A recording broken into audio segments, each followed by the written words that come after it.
Video games with the most heartbreaking endings that are worthy of a film remake. Modern video games are probably the ones responsible for the change in how entertainment is translated in the 21st century. The breakneck speed at which the video game industry has developed in the last 20 years has blurred the line between video games and cinema. Most big budget games look and play like movies now. Nonetheless, there's a very distinct difference between watching a lengthy cutscene and playing as the actual character. The agency that a player has compared to a film spectator is obvious, but what exactly do we mean when we call a game cinematic? Often, it's the swinging camera angles, the choreography of movement, the action sequences, and graphics that look more real than real life. Back away, boy! Of the different connotations that the probably overused word cinematic has in modern entertainment, however, one of the most important is how the narrative is communicated to the person in front of the screen. When a game manages to successfully blend its emotional language with gameplay, build up a meaningful dramatic plot that completely engulfs the player, and finally deliver the climax, which has been meticulously building up to, that's what makes a great cinematic game, at least as far as I'm concerned. And, as this list shows, it is possible to achieve that without high-end graphics and dazzling special effects. To the Moon.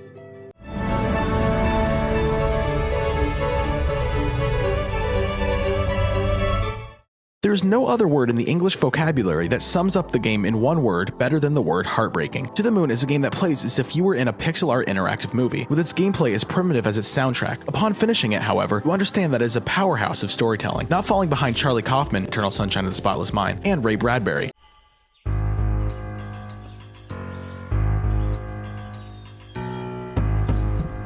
A masterclass of how you execute a moving narrative and make fully grown people cry over a game with 8-bit graphics. To this day, it remains as one of the most fascinating stories of love, fate, and trauma. In GameSpot's 2011 Game of the Year awards, the game was nominated in 5 categories, won the Best Story Award, and was included in Game Radar's Top 100 Games of All Times list.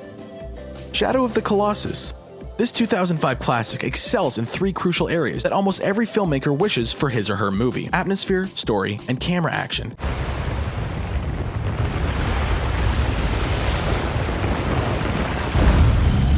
It is impossible not to be immersed in Fumito Ueda's tranquil world where a wanderer and aggro gallop to meet their destiny, and the way this world constantly communicates with them in a game with practically zero dialogue is mesmerizing. The colossal fight sequences bring about groundbreaking camera work that could challenge Andrew Lesnie's Lord of the Rings: The Hobbit work.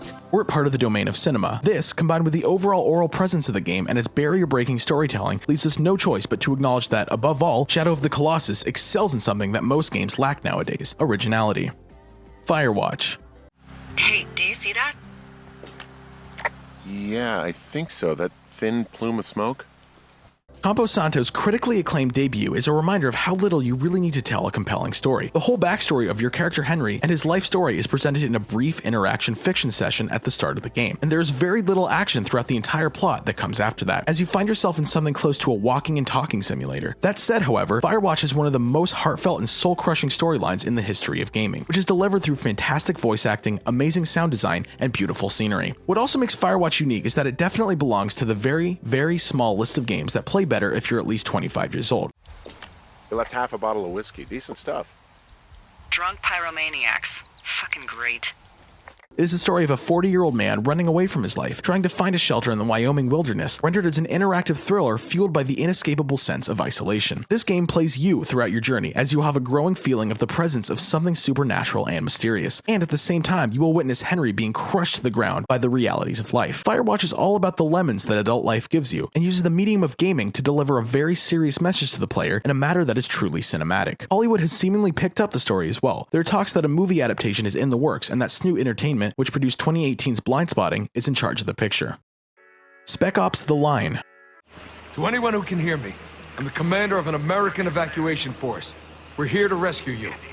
There's literally no chance that you won't recognize the echoes of Francis Ford Coppola's Apocalypse Now while playing through this game, as both of these works, though almost 50 years apart, clearly are adaptations of Joseph Conrad's eminent novel Heart of Darkness. However, both of them are also products of their own epoch, responding to the themes of their age. This game is set in 2010's Dubai, which is covered by a devastating sandstorm that has brought the city to ruins, and that's where your Special Forces team is looking for American Colonel gone AWOL in the midst of the catastrophe. People who have not completed the game can easily mistake Spec Ops: The Line for another linear, routine shooter set in the Middle East. Listen close. If you want to get out of here, I need you to do as I say. That clear? As the game unfolds to its culmination, however, it gradually becomes clear that the game stands in direct opposition to the traditional shooter. It's all about narrative, as the illusions of choice and sanity lure you through the havoc of war to the ending, which is a worthy homage to Marlon Brando's haunting performance. Disco Elysium. Active decay. It's okay to throw up, officer. No one is judging. This indie role-playing gem spent 5 years in production, and most of that time was devoted to its writing, which is a breath of fresh air in and of itself. The violent, drug-driven world around you and its selfish, Dickensian characters are so real that they almost pulsate, and in an isometric game, no less. Almost every conversation or interaction has an extensive dialogue tree, allowing you to respond to or direct a conversation in ways that can determine other moments in the game down the line. But you won't just be talking to other people. Never has a game dived so deep in rigorous self-reflection. Instead of developing a skill tree of powers and abilities, you are practically building your own personality. Try the expression. Come on, why are you still doing this? The game won almost every major award in 2019 for its narrative, which is dangerously well written and crescendos in an ending that is both mysterious and gut-wrenching. Think of having Tom Waits as a protagonist in an old Terry Gilliam film written by Kurt Vonnegut, but even more bizarre, disturbing, and funny. Definitely worth the time, as not often do we have the chance to engage in a story of this depth and caliber.